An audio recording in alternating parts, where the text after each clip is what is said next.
102쪽입니다. 왜 국제 거래를 할까? 생각 열기 혼자서는 살 수 없어요. 베트남에 공장을 지어 현지인을 채용해야겠어. 중국에서 옷을 수입해야지. 오스트레일리아 소고기가 필요해. 미국에서 한국산 자동차의 인기가 좋아. 겨울에는 칠레 포도를 먹을 수 있어. 질문. 우리나라가 옷, 소고기, 포도, 자동차를 생산하고 있음에도 외국에서 이런 것을 수입하는 이유가 뭘까? 네, 옷 같은 경우에 중국에서 왜 옷을 수입할까요? 뭐 잘 만들어서일까요? 좀 싸기 때문에 그렇지 않을까요? 저렴하기 때문에. 그죠? 소고기는요? 네, 우리나라는 저 푸른 촌 위에 소를 키우기가 힘들죠. 근데 호주나 미국에는 정말 프로 키웁니다. 우리는 소 키우기 참 힘든 환경이에요. 한우가 맛도 있지만 참 돈이 많이 듭니다. 왜냐? 한 마리 한 마리 이렇게 그죠? 사료도 먹이고, 또 겨울에는 우리나라가 그 1학년 때 기후 배웠잖아요. 풀이 우리나라 겨울에 잘 안 나잖아요. 그래서 사육 우리 안에 넣고 소풀도 해먹이고 죽도 해먹이고 생산 단가가 많이 듭니다. 그런데 미국이나 호주 같은 나라는 넓게 풀어 키우고 도축하기 6개월 전인가 그때부터 조금 관리를 하면 되니까 아무래도 굉장히 저렴하게 소고기를 생산할 수 있는 거죠. 포도. 네, 포도 우리나라도 생산하지만 포도가 특히 과일이 그런데요. 일조량이 많을수록 굉장히 달아지잖아요. 근데 우리나라는 여름에 일조량이 큰데 여름도 또 장마철도 있고, 근데 지중해 같은 곳은 여름이 고온 건조하죠. 하루 종일 거의 햇빛이라 보면 됩니다. 훨씬 더 당도가 답니다. 그래서 수입하지 않을까. 다음에 자동차. 네, 자동차 우리나라 잘 만들지만 아무래도 우리나라 사람들 소득 수준이 높아지다 보니까 다른 외국 자동차도 좀 타보고 싶겠죠. 즉 소비의 다양성이 증가했기 때문에 수입을 한다고 보면 되겠습니다. 국제거래의 특징. 전 세계적으로 국제거래가 활발해지면서 국가 사이의 상호 의존이 심화하고 있다. 교통과 통신의 발달로 국가 사이의 국제거래가 더 쉬워지기도 한다. 특히 우리나라 경제는 무역 의존도가 높아서 세계 경제 변화의 영향을 많이 받는다. 국제거래는 국가 간의 거래이므로 국내 거래와는 몇 가지 차이점이 있다. 네, 그 차이점에 대해서 좀 나와 있는데요. 국가 간 법과 제도가 달라 국제 거래가 자유롭지 못한 경우가 있다. 그렇죠? 네. 두 번째, 관세를 내야 하고 통관 절차를 거쳐야 한다. 운송비도 많이 든다. 관세라고 하는 것은 그 나라의 세금입니다. 들어갈 때 세금을 붙이는 거죠. 즉 우리나라가 팔 때는 100만 원이었는데 그 나라가 관세 20% 붙인다. 그럼 120만 원의 물건을 파는 것이죠. 아무래도 좀 불리해지겠죠. 관세가 높아지면 수출하기가. 그쪽 나라 사람들 입장에서는 비싼 상품으로 보이니까. 그 다음에 배로 실어 나르는데 시간도 많이 걸릴 뿐만 아니라 돈 많이 들죠. 그렇죠. 가다가 풍랑을 만날 수도 있고 시간도 많이 걸리고 하기 때문에 그렇습니다. 다음, 국가 간 화폐가 달라 국제 거래를 할 때 화폐를 교환해야 한다. 네, 이거 그죠. 해외여행 갈 때마다 좀 귀찮은 부분이기도 한데 이런 것들 때문에 아무래도 국내 사이의 거래보다는 좀 어렵고 힘든 점이 있습니다. 하지만 날이 갈수록 특히 우리나라 같은 경우에는 마리 반도국까지 거의 섬나라는 동일하잖아요. 위아래로 비행기나 배를 이용하지 않고는 다른 나라 갈 수 없기 때문에 거의 섬나라 같은 나라인데요. 그럴수록 우리나라는 국제거래를 좀 더 많이 하고 있습니다. 다음 국제거래의 장단점 한번 보겠습니다. 첫 번째로 장점입니다. 국제거래는 자국의 자원 및 기술 부족 문제를 해결할 수 있으며 외국 기업과의 경쟁을 통해 국내 기업의 생산성 및 효율성을 향상시킨다. 또한 국민에게 재화와 서비스의 다양한 선택 기회를 제공하여 삶의 질을 높이는 데 이바지한다. 그렇죠. 예를 들어 자동차를 예를 들겠습니다. 어느 회사는 특정하지 않고 예를 들어서 우리나라에 어느 한 자동차 회사가 있는데 수입이란 그 자체가 아예 없다. 우리나라 내에서만 생산한다. 그러면 내가 회사 사장이라도 자동차 기술 개발을 할까요? 웬만하면 안 할까요? 그죠? 웬만하면 안 하겠죠. 왜? 안 해도 우리나라 국민들이 내가 생산한 제품을 살 수밖에 없으니까. 그래서 다른 나라와의 제품과의 경쟁이 안 되기 때문에 조금씩 개발은 하겠지만 지금 같은 이런 멋진 자동차를 만들기는 힘들지 않았을까라는 생각이 듭니다. 반면에 단점도 있습니다. 외국에 비해 경쟁력이 뒤떨어지는 국내 산업은 기반이 약화될 수 있다. 또한 외국 경제가 국내 경제에 미치는 영향력이 점차 확대되고 국가 간의 상호 의존성이 커지면서 국내 경제 정책의 자율성과 독립성이 훼손될 가능성도 있다. 예, 똑같은 예로 자동차 들겠습니다.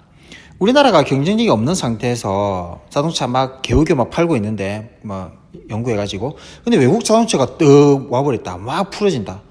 그러면 어떻게 될까요? 망할 수도 있겠죠. 그렇죠. 우리나라의 토종 회사가 망해가지고 우리는 이제 국산 자동차를 못 사고 무조건 수입자 자동차만 사야 되는 그러한 현상도 일어날 수도 있다고 하는 것입니다. 그렇죠. 이해되시죠? 그래서 장점과 단점 요거 잘 이해하시면 되겠습니다. 궁금한 개념 Q&A. 무역 의존도란 무엇인가요? 무역 의존도는 수출액과 수입액의 합을 국내 총생산으로 나눈 비율이에요. 한국과의 경제가 무역에 얼마나 많이 의존하고 있는지를 나타내는 지표죠. 2015년 우리나라의 무역 의존도는 88%였어요. 네. 우리나라는 외국과의 거래 없이는 생존할 수가 없는 그러한 생태를 가지고 있는 나라입니다. 88%입니다. 다음 103쪽 볼까요? 네, 103쪽은 조금 중요한 개념이 나옵니다. 설명을 하긴 할 텐데 어쨌든 조금 집중해서 잘 들어주기 바랍니다. 국제거래가 필요한 이유. 국제거래가 필요한 이유는 각 국가가 처한 조건이 다르기 때문이다. 첫째, 자연 환경이 달라 국가마다 생산할 수 있는 농작물의 차이가 있고 보유하고 있는 천연 자원도 다르다. 이 때문에 국가는 석유와 같은 자원을 수출하고 수입하면서 서로에게 필요한 것을 조달한다. 둘째, 생산 요소의 양과 질이 다르다. 노동력이 풍부한 국가는 손이 많이 필요한 상품을, 자본이나 기술이 풍부한 국가는 첨단 산업 상품을 상대적으로 더 잘 생산할 수 있다. 각국은 비교 우위가 있는 상품을 특화 생산하여 수출하고 그렇지 않은 상품을 외국에서 수입한다. 이처럼 한 국가에서 필요하지만 생산할 수 없는 경우 또는 생산할 수 있더라도 다른 국가보다 비싸게 생산하거나 낮은 품질의 상품을 생산하는 경우에 국제 거래를 하면 상호 이득을 얻을 수 있다. 네, 선생님 평소랑 달리 조금 천천히 읽었죠. 그만큼 조금 잘 집중하라는 뜻입니다. 여러분, 무역을 하는 데 있어서는요, 크게 두 가지 이론이 있는데요. 절대 우위가 있고요, 비교 우위가 있습니다. 네, 절대적인 개념과 비교적인 개념을 잘 알죠. 키가 180이다. 이건 절대적인 수치죠. 근데 이 180을 키가 크다라고 표현할 수도 있고 키가 작다라고 표현할 수도 있죠. 뭐냐? 그냥 일반인들 사이에서는 180이 큰 편이죠. 근데 배구 선수 사이에서는 상대적으로 어떻게 되죠? 키가? 네, 작은 키가 되죠. 반대로 키가 160인 남자가 있어요. 일반적으로 작은 키죠. 근데 주로 승마를 하는 선수들은 키가 좀 작거든요. 왜냐? 몸집이 크면 말이 좀 힘드니까. 근데 승마하는 선수들 이런 사이에서는, 기수들 사이에서는 좀 큰 키가 될 수도 있습니다. 한마디로 비교라고 하는 것은 뭐 개념을 잘 알 거라고 봅니다. 과거에는요, 이러한 절대적인 이유로 무역을 한다고 생각을 했습니다. 예를 들어 보겠습니다. 그리스 있죠, 그리스. 그리스는 바다도 있고 관광산업이 굉장히 발달한 나라입니다. 그래서 그리스는 조선 산업 중에서 크루즈선 있죠, 호화 크루즈선. 이 크루즈선을 잘 만드는 나라가 바로 그리스입니다. 나라에서 차지하는 비중도 꽤 커요, 해운 산업이. 반면에 여러분 독일 어때요? 독일은 기계 부품, 자동차 이런 것을 잘 만들죠. 예. 독일이 크루즈선을 어느 정도 잘 만드는지 모르겠지만 제 알기로 그리스의 기술이 상당히 뛰어나다고 생각 들었습니다. 그러면 그리스는 호화 크루즈선을 집중적으로 만들면 되겠죠. 잘하니까. 반면에 독일은 그 배 기술은 떨어지더라도 다른 기계 기술, 자동차 이런 것들을 잘 만들겠죠. 그러면 그리스는 배를 수출하고 독일로부터 자동차를 사오면 됩니다. 그렇게 무역이 이루어지는 것이죠. 즉 한쪽이 굉장히 잘하고 한쪽이 굉장히 못하고 이렇게 서로 잘하고 못하는 부분이 서로 상호작용이 되어서 주고받는 거래를 절대 우위라고 합니다. 그런데요, 비교 우위는 선생님이 조금 어려우니까 두 가지 예를 들어서 좀 설명을 할게요. 선생님이 예전에 기회비용 설명하면서 얘기한 적이 있는데 비교 우위로는 기회비용을 떼놓고 설명할 수가 없습니다. 설명 잘 들은 친구들 기억나나요? 선생님이 사장님이 왜 운전기사를 고용하는지 그 기회비용 설명했었습니다. 이번엔 조금 비슷한 예로 이걸 한번 들어볼게요. 변호사 있죠, 변호사. 변호사가 사무실을 차리는데 비서도 필요하죠. 이 비서의 역할은 타이핑을 친다든지 손님이 왔을 때 커피를 좀 타준다든지 사무실을 청소하는 이러한 역할을 비서가 하게 될 거고, 변호사는 변호 업무를 맡으면 되겠죠. 그런데 이 변호사가 타이핑도 전혀 못하고 커피도 전혀 탈 줄 모르고 청소도 전혀 할 줄 모르고 이러면 비서를 당연히 고용해야 되겠죠. 그런데 이 변호사가요, 바리스타 자격증도 있고요, 타이핑도 엄청 잘해요. 중고등학교 때 얼마나 손이 빠른지 타이핑도 엄청 잘해요. 근데 비서가 자기보다 커피도 잘 못하고 타이핑 속도도 느려요. 그런데 왜 변호사는 비서를 고용할까요? 바로 비교 우위 때문에 그렇습니다. 변호사가 예를 들어서 하루에 10시간 일을 한다고 합시다. 1시간에 10만 원을 벌어서 하루에 변호사 일만 하면 100만 원을 번다고 합시다. 그런데 비서는 시간당 10,000원을 벌어요.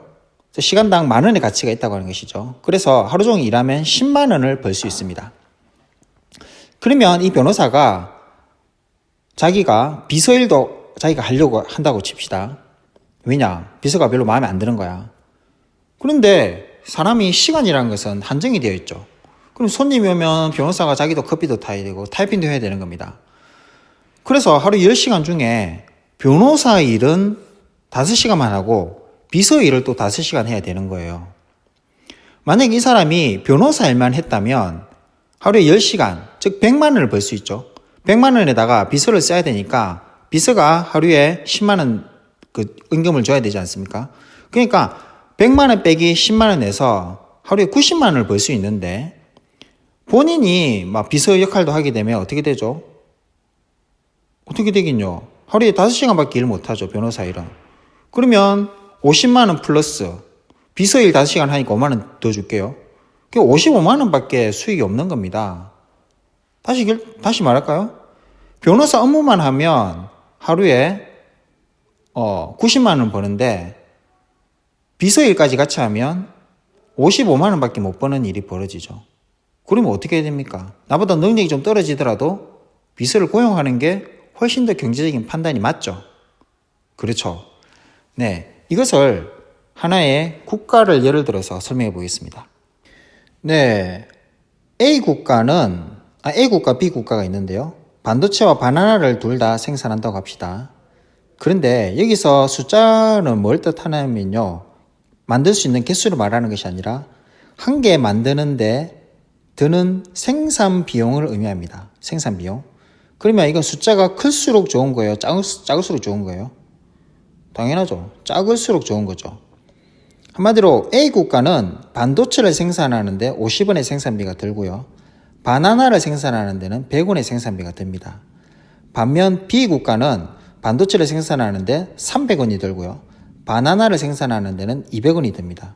그럼 딱 봤을 때 어느 나라가 좀 더 기술가 부강한 나라인 것 같습니까? 딱 봐도 A 국가가 훨씬 더 잘 사는 나라겠죠, 딱 봤을 때. 그러면 A 국가가 B 국가랑 이게 거래할 이유가 있습니까? 전혀 없죠. 절대 우위 관점에서는 절대로 거래할 이유가 전혀 없습니다. A 국가는 그냥 혼자 하면 돼요. 그런데 B 국가 거래를 한다는 것입니다. 어떻게 해요? 네, 숫자를 잘 보십시오. 각자 나라가 각자 생산한다고 합시다. 그럼 A 국가는 반도체 50원 들었고요, 바나나가 100원 들었죠. 즉 둘 다 생산하면 150원의 생산 비용이 발생합니다. 반면에 B국은 반도체 300원, 바나나 200원 해가지고 500원의 생산 비용이 발생하죠. 자, A국은 150원, B국은 500원입니다. 거래를 안 할 때 기억하십시오. 자, 다음. 근데 A국가가 바나나보다는 반도체를 훨씬 더 생산 비용이 낮잖아요. 2배나 차이 나잖아요. 그래서 A 국가가 바나나 생산을 포기하고 반도체만 집중한다고 합시다. 근데 반도체만 집중하니까 바나나 생산 안 해도 되죠. 그래서 반도체를 2개 생산하면 100원이 됩니다. 그죠? 근데 B 국가는 바나나가 조금 더 낫죠. 반도체보다는. 왜? 반도체는 300원 들어가고 바나나는 200원밖에 안 드니까. 그래서 바나나 생산을 해서 총 400원이 됩니다. 왜 2개를 꼽혔냐면요. 무역을 한다는 전제로 이렇게 하나씩만 생산한 거잖아요. 그러니까 각자 나라가 하나씩 교환을 해야 되기 때문에 2개씩 생산한다고 가정을 한 겁니다. 그러면 A국은 50원이 절약이 되는 거고요. B국은 100원이 절약되는 겁니다. 선생님이 따로따로 사진을 봐서 잘 이해가 안 갑니까? 그러면 한 방에 보여주겠습니다. 네, 일부러 복습하려고 선생님 이렇게 2번으로 나눴습니다. 자, 첫 번째 A국은 반도체, 바나나 중에 A국은 반도체가 좀 더 유리하고 B국은 바나나 생산이 각자 나라에서 유리해요. 그래서 각각 따로 무역을 안 한다고 한다면 A국은 바나나 반도체 150원이 들었고요. B국은 500원이 들었죠. 근데 서로 무역을 하기로 결의를 하고 A국은 반도체만 생산합니다. 2개를. 그럼 100원이 들었죠. 반면에 B국은 반도체 생산 포기하고 바나나만 생산합니다. 그래가지고 400원이 들었죠. 그러면 어떻게 돼요? A국은 반도체 2개 만들었으니까 하나를 B국에 주면 되고, 그러면 반대로 B국은 바나나 2개 생산했으니까 하나를 주면 되죠.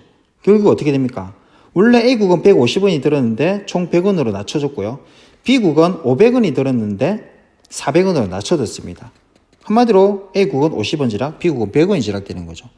물론 비교 우위적으로 볼 때 A국이 좀 손해보는 거 아닌가 싶지만 그래도 상대적으로 B국에 비해서 하지만 충분히 거래할 수 있는 명분이 생기는 거죠. 오케이? 예, 이런 식으로 비교 우위를 통해서 거래가 된다고 하는 것입니다. 우리가 중국의 물건 우리나라보다 제품의 질이 조금 낮잖아요. 근데 꼭 이렇게 무조건 절대적으로 우리나라보다 가격이 낮아서도 있지만 이러한 비교 우위적인 거래도 무시 못할 만큼 굉장히 많다라는 거 꼭 기억하면 좋겠습니다. 이해했죠, 여러분? 자, 다음. 네, 스스로 탐구 우리나라의 무역 이해하기 쭉 되어 있는데요. 예, 70년대 1순위는 섬유류, 그 다음 합판, 가발 이런 거 주로 많았죠. 한마디로 엄청난 기술이 좀 필요한 제품은 아니었습니다. 근데 날이 갈수록 2015년은 반도체, 자동차 이쪽으로 가게 된 거죠. 그러면 우리나라가 70년대보다 섬유를 옷을 못 만들고 합판을 못 만들고 가발을 못 만들어서 지금 안 하는 겁니까? 아니죠. 70년대보다 더 잘 만들어요. 근데 왜 안 한다? 네, 변호사가 비서 역할을 안 하는 것과 동일한 겁니다. 예, 그 일은 이제 우리나라보다 좀 기술력이 떨어지는 제3국에 맡기는 거죠. 우린 싸게 수출해 오면 되는 겁니다. 반면에 좀 더 많은 부가가치를 창출할 수 있는 반도체, 자동차에 집중하는 것이 훨씬 더 경제에 도움이 되기 때문에 그렇게 하는 것이죠. 맞죠? 1번, 2번 넘어가고요. 3번. 우리나라의 5대 수출 상품을 참고하여 비교 우위 상품이 어떻게 변화했는지 말해보자 라고 되어 있습니다. 네. 70년대는 아까 말한 것처럼 이런 좀 기술력이 좀 많이 필요 없는 제품이라든지 이 자연 자원이죠. 철강석 같은 거. 여기에 비교 우위가 있었다면 2015년 이쪽으로 넘어갈수록 첨단 산업이나 중공업 제품에 기술력이 많이 필요한 이러한 곳에 조금 더 비교 우위가 생긴 것이라고 볼 수 있겠죠. 네, 오늘 수업 굉장히 중요한 내용이 많았습니다. 어떻게 보면 어렵지 않으니까 또 어렵더라면 선생님께 질문하면 되겠죠. 네, 한번 꼭 천천히 생각해보고 익히시기 바랍니다. 수고 많았습니다.